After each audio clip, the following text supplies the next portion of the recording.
Welcome to the deep dive. You know, if you are trying to make sense of the constant whiplash between terrifying climate change headlines and complex global economic policy, you are definitely not alone. Oh yeah, it is a lot to take in right now. It really is. And you have brought us a fascinating stack of sources today. Honestly, they point to a massive paradox that just completely flips the script on how we view environmentalism. It really challenges the standard narrative, the one we hear every single day. Right. Today, we are immersing ourselves in Tony Juniper's 2025 book, Just Earth, How a Fairer World Will Save the Planet, alongside a detailed summary report called The Junction of Equity and Ecology, plus some striking cover imagery you provided. It is a brilliant set of materials to dig into. And our mission for this deep dive is to explore this core paradox. We constantly think the main roadblock to saving the planet is a lack of advanced green technology, or maybe that we just don't have enough scientific data. Which is what we're always told. Yeah, exactly. Yeah. But according to Juniper's extensive research, it isn't the tech. The actual roadblock, the thing jamming the gears of global survival, is global inequality and the ever-widening wealth gap. And I am thrilled to help synthesize this for you. To truly grasp the scale of the predicament we are facing, we are going to weave together threads of history, macroeconomics, and ecology. Because they are all connected. Completely inextricably linked. You simply cannot untangle the physical degradation of our environment from the social and economic systems that govern our daily lives. Yeah, it's like attempting to fix the climate without fixing the economy is essentially treating the symptom while ignoring the disease. But Okay, let's unpack this because the sources take us back to a very specific origin point. But it's not just about the invention of the steam engine. It's about the sheer velocity of change. the speed is what's truly staggering. Right. So the text brings us to a place called Middlesbrough. It was this quiet little hamlet in northeast England, right by the River Tees, roughly 200 years ago. A very peaceful spot. Yeah, at the time it had about 25 residents. But because it sat on top of incredibly rich seams of coal and iron ore, it accidentally became the blueprint for the modern industrial world. The genesis of it all. And what blew my mind wasn't that they built factories, but the speed of it. In a blink of historical time, the population exploded to 80,000 by 1889. Wow. It generated wealth that previous generations couldn't even fathom, but it simultaneously choked the river with industrial sludge and turned the skies completely orange. It was the absolute genesis of wealth creation, permanently tethered to ecological destruction. Yeah, permanent tethering. And that explosion in Middlesbrough served as the raw template for what Johan Rockström, a leading sustainability scientist heavily cited in the text, calls the Great Acceleration. The Great Acceleration. Right. For roughly 10,000 years, humanity enjoyed a very stable, predictable geological epoch known as the Holocene. Which allowed agriculture and civilizations to actually flourish. Exactly. But following that industrial spark, and particularly kicking into overdrive from the 1950s onward, we see these terrifying exponential hockey stick curves in the data. The graphs just shoot straight up. They do. Population growth, economic expansion, fertilizer use, resource extraction, they all shoot straight up. We forcefully push the planet out of the Holocene and into an entirely new, volatile, human-created epoch called the Anthropocene. And that rapid acceleration is what triggered what Sir Bob Watson coined the triple crisis. Yes. The triple crisis being climate change, biodiversity loss, and toxic pollution, all happening at once, right? Precisely. They're simultaneous, interacting catastrophes. And to really grasp the sheer speed of this transition, the sources use an incredible analogy regarding the timeline of human history. Oh, I love this part. What's fascinating here is how the text compresses the last 14,500 years dating back to the retreat of the last ice age into a single 24-hour day. A single day. Yeah, if you imagine all of that human history as a 24-hour clock, the Romans arriving in Britain happened at about 10 p.m. Late in the day. Very late. The Industrial Revolution, that massive shift in Middlesbrough, began just 20 minutes ago. Just 20 minutes. And the Great Acceleration from the 1950s, that was a mere 7 minutes ago. Today, right now as you are listening to this, we are at 1 minute to midnight. 1 minute to midnight. It is the final 60 seconds on this geological clock to reverse these trends before we cross irreversible biophysical tipping points. Like the total collapse of the Greenland ice sheet or the massive defrosting of the carbon-rich permafrost. Exactly. The point of no return. 1 minute to midnight. It puts the urgency into such sharp relief. And it brings us right to the core obstacle Juniper identifies. Right, it's not that we don't know the clock is ticking. It's that we are entirely divided on who should stop it. Let's look at the cover image from the sources you shared with us. It's a very striking image. It really is. It shows a classic brass balancing scale. On one side, there is a lush, healthy tree. On the other side, a heavy stack of gold bars. So what does this all mean? That imagery perfectly captures the central argument of Just Earth. That scale represents the immense tension between ecological survival and the extreme concentration of wealth. The wealth gap. Yeah, and when we look at the data backing this up, it is genuinely staggering. The sources detail a massive chasm-like emissions gap. The richest 1% of the world's population are responsible for more than twice the greenhouse gas pollution Wait, twice the pollution? of the poorest 50% combined. The richest 1% outpollute half the entire human race. More than double. And it gets more extreme at the very top. If you look at the super elite, the top 0.01% of earners globally, they are individually releasing over 2,300 tons of carbon per year. That is wild. Compare that to the bottom 20% of the global population, who release about 0.4 tons a year. The carbon footprint of extreme wealth is astronomical. Which explains so much about why international treaties have historically felt like pulling teeth. Oh, absolutely. We read about these massive global agreements, the 1992 Rio Earth Summit, the Kyoto Protocol, the various COP meetings, and they constantly seem to stall or get watered down at the last second. Every single time. Juniper argues this is due to a fundamental global standoff between the global north and the global south. Right. The wealthy nations of the global north spent the last 200 years cutting down their forests and burning coal to build their massive economies. Now, they are turning to the developing nations of the global south and saying, hey, you need to restrict your emissions for the good of the planet. And naturally, the global south demands the right to develop. Of course. They look at the global north and point out the deep hypocrisy. How can wealthy nations ask a country struggling with basic poverty and infrastructure to stunt its economic growth, to solve an atmospheric crisis created almost entirely by the richest nations? It's a completely unfair ask. It is. The developing world requires massive financial compensation and technology transfers to leapfrog over the fossil fuel stage directly to green energy, and the wealthy nations consistently fall short on delivering those funds. And it's worth noting here that the sources point out specific political figures like former U.S. President Donald Trump and former Brazilian President Jair Bolsonaro, who have actively rolled back environmental agreements or withdrawn from treaties entirely. Right, explicitly prioritizing domestic economic expansion and deregulation over these global ecological targets. Yes, and we need to pause here for a mandatory disclaimer for you listening. Our goal here isn't to take a left-wing or right-wing stance on those leaders or their policies. Exactly. We are simply reporting the historical and political events exactly as they are documented in the text you provided. The deep dive doesn't endorse any political ideology. We just want to impartially convey the ideas in the source material. I'm glad you mentioned that. The text uses those administrations to highlight a broader systemic pushback. There is a deep-seated ideological belief that environmental regulations are an inherent threat to economic freedom and corporate profit. Right. But what Juniper forcefully argues is that this geopolitical gridlock, this endless debate over wealth, development, and deregulation, has toxic, very literal impacts on the most vulnerable people right now. It isn't just an abstract debate in Geneva. No, it hits the ground in a devastating way. The book brings the concept of environmental justice down to a micro level, returning to Teesside in the UK, very close to where that initial industrial boom happened. A very poignant example. In modern times, Teesside became heavily burdened by chemical plants and massive steelworks. It effectively became a cancer alley. Yeah, the pollution was horrific. The people living there were exposed to intense toxic pollution. Yet as a disadvantaged working-class community, they had almost zero political power to fight billion-dollar corporations. But they fought back. They did. The text details an incredible grassroots movement.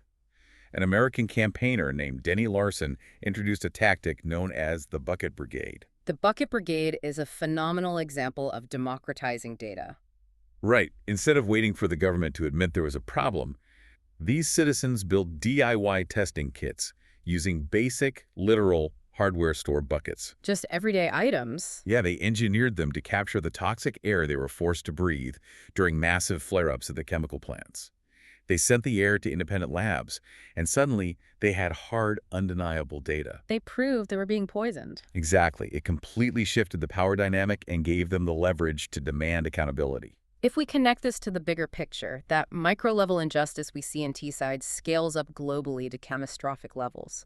Ecological breakdown doesn't just mean more pollution. It acts as a threat multiplier that exacerbates inequality to the point of warfare. Yeah, that section on conflict was intense. The sources provide a deeply harrowing analysis of the Syrian civil war, demonstrating how ecology and conflict intersect. It wasn't just a sudden political uprising. Not at all. Before the conflict exploded, Syria experienced unprecedented climate change-driven droughts. But it was compounded by government agricultural policies that encouraged the massive overextraction of groundwater. So when the rains failed, the aquifers were already depleted. Completely dry. This completely ruined farming in the country's rural breadbasket. That agricultural collapse caused massive spikes in food prices, destroyed livelihoods, and forced millions of desperate people to migrate from rural areas into already overcrowded urban centers. Wow. That severe climate-induced stress layered over existing inequality was the major catalyst that ignited the Civil War. The text also points to recent climate coups in African nations like Niger and Mali. Yes. In those regions, cycles of extreme droughts followed by devastating floods destroyed rural economies, creating the exact kind of desperation and instability that allows military factions and non-state actors to seize power. It proves that a change in the weather, when applied to a society already stretched to its breaking point by inequality, can literally topple a government. And the tragedy is that the communities most intimately connected to the land are paying the absolute highest price. The sources heavily highlight the struggles of indigenous peoples worldwide. They are on the front lines. We read about the Penan people in the rainforests of Borneo, who are fighting desperately against logging companies and vast palm oil plantations that are systematically destroying their ancestral homes. Or Domingo Pease, an indigenous leader in the Amazon, leading resistance against transnational oil and mining corporations. It is a brutal irony. The specific cultures that possess the most sustainable, nature-centric worldviews, the people who historically know exactly how to live within the planet's biophysical boundaries, are the ones being violently steamrolled by the global economy's relentless pursuit of resources. But if you look at what all this extraction is actually fueling. Here's where it gets really interesting, and honestly pretty dystopian. Because what is the end goal of destroying the Amazon or the forests of Borneo? It's not for survival. No. The book paints this vivid picture of satellites orbiting in space, capturing high-resolution images of a vast, sprawling pile of discarded fast-fashion clothing sitting in the middle of Chile's Atacama Desert. Mountains of unworn clothes. Synthetic fabrics just rotting in the sun. That image of the clothes in the desert is the physical manifestation of our economic system's fatal flaw. It is driven by endless consumerism. But why? Juniper digs into the psychology behind why we consume so much, referencing the groundbreaking research of Kate Pickett and Richard Wilkinson. They coined the concept of status anxiety. Status anxiety. Their data shows that in highly unequal societies where the gap between the rich and poor is vast, the psychological stress of comparing yourself to those who have more is immense. People feel a crushing constant pressure to materially keep up. So it's not about buying things because we need them. It's about signaling where we sit in the hierarchy. Exactly. This anxiety drives the purchase of what economists call positional goods. Like what? Fast fashion, luxury cars, the newest tech gadgets. The value of these goods lies entirely in the fact that others don't have them. It forces everyone onto an endless treadmill of consumption. Just constantly running. And crucially, Pickett and Wilkinson show that extreme inequality heavily erodes social capital. Social capital being trust. Right. It destroys the basic trust, empathy, and social solidarity that any society absolutely requires if it is going to come together and make sacrifices to fight a collective threat like climate change. But wait, let me play devil's advocate for a second. The engine demanding all this consumption is our obsession with gross domestic product, or GDP. The ultimate metric. But isn't GDP growth the exact metric we use to measure how we lift developing nations out of poverty? Yeah. How does Juniper reconcile telling the Global South they have right to develop while simultaneously saying we need to completely ditch the metric of economic growth? That is the ultimate trap of the 20th century. The text goes into the history of GDP to explain why it's so flawed. Okay. GDP was created by an economist named Simon Kuznets during the Great Depression. Its original purpose was incredibly narrow, just to figuring how badly the U.S. economy was crashing. Just a diagnostic tool. Exactly. Kuznets himself warned against using it as a measure of societal welfare. But then, at the 1944 Bretton Woods meeting, world leaders adopted GDP as the ultimate standardized metric for global success. So we took a tool meant to measure industrial output during a depression and turned it into the definitive scoreboard for humanity. Exactly. And that is why we are trapped. We are locked in a system that universally equates GDP growth with human progress. But GDP only measures the total volume of stuff we produce and consume. It makes no distinction between a dollar spent on building a hospital and a dollar spent cleaning up an oil spill. Wow, that's a great point. It doesn't measure well-being, health, or environmental stability. We are constantly sold this false choice that we have to pick between protecting the environment and alleviating human poverty. But the text makes the physical reality very clear. It does. There is simply not enough environmental space on planet Earth for 8 billion people to consume resources at the level of the current Western middle class. The math does not work. The biophysical limits of the planet are already breaking under the weight of current consumption. So if the current system is a mathematical impossibility, how do we actually get out?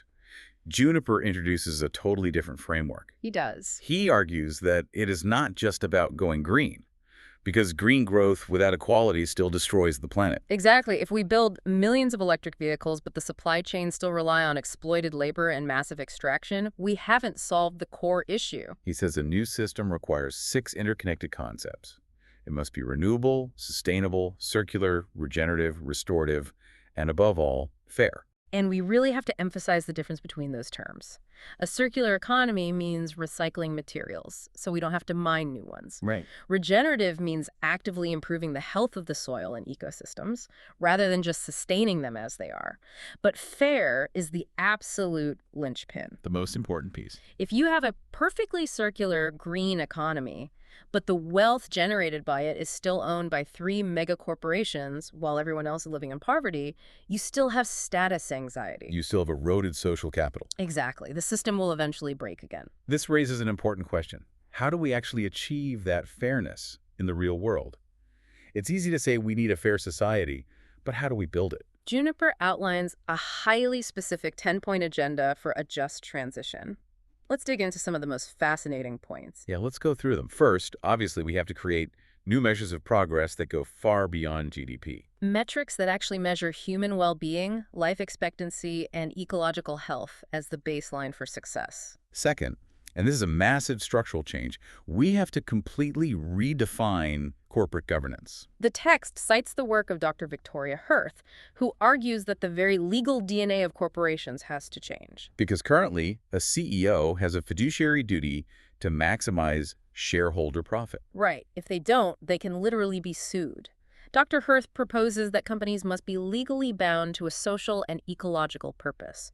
Profit becomes a byproduct of serving society, not the sole legal imperative. But making these massive structural changes to the energy grid and the economy cost trillions. So another huge point on his agenda is raising a transition war chest through systemic tax reform. And the mechanisms for this are fascinating. The text mentions an economist named Richard Murphy, who points out that governments currently offer massive tax incentives for private pension funds. Murphy proposes redirecting those tax breaks into what he calls Green New Deal ISAs, or individual savings accounts. It is a brilliant financial mechanism. How does it work? Instead of your retirement fund passively investing in fossil fuels or fast fashion just to chase a 5% return, the government structures the tax incentives so that those trillions in private savings are actively redirected into building solar grids, funding retrofits for homes, and financing green infrastructure. It harnesses private wealth for public survival. Precisely. The book also highlights Julia Davies, who works with a fascinating group called the Patriotic Millionaires. Yes. These are ultra-wealthy individuals who are actively lobbying governments to tax their extreme wealth. Which you don't hear every day. No, you don't. They argue that extreme wealth essentially corrupts the democratic process and that private philanthropy is entirely insufficient to fix the systemic damage being done to the planet.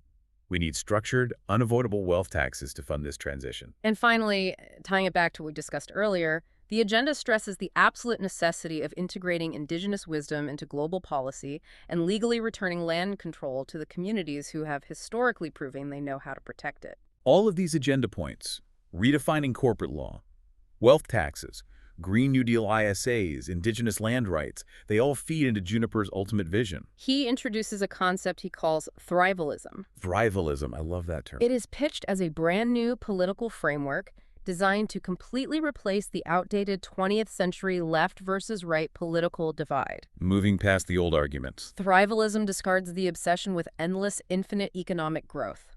Instead, it focuses entirely on a single, unified goal, meeting the fundamental needs of all people so they can thrive on a living, stable planet. It recognizes that equity isn't just a nice moral concept. It is a biophysical necessity for human survival. Exactly. So bringing this all back to you, the listener, the core takeaway from this incredible stack of sources is undeniably clear. You simply cannot separate saving the planet from creating a fairer, more equitable society. They're the exact same fight. You cannot solve the carbon crisis without solving the inequality crisis. And this matters to you directly every single day. It means your daily consumption habits, the way your pension or personal savings are invested, and the political voice you choose to exercise are all vital, interconnected threads in this massive web. A transition to a fairer world, a move toward thrivalism, isn't just about saving polar bears or reducing a carbon metric. It is about creating a society with dramatically less status anxiety, better physical and mental health, and genuine long-term security for you and your community. Absolutely. It shifts the narrative from what we have to give up to what we stand to gain. And to wrap up this deep dive, I want to leave you with a final provocative thought to mull over as you go about your day. Okay. We've seen how our current economic system relies on status anxiety and deep inequality to sell us mountains of things we don't actually need, just to keep the GDP line moving upward. The treadmill. Right. So if our entire global economy requires continuous status-driven consumption just to stay afloat, what would happen to our daily lives, our jobs, and our social structures if we collectively woke up tomorrow and simply decided that we have enough? Wow. It has been a genuinely fascinating journey going through these materials and unpacking these complex connections with you. It really has. Thank you so much for bringing us such an incredibly thought-provoking stack of sources to explore today. Catch you on the next deep dive.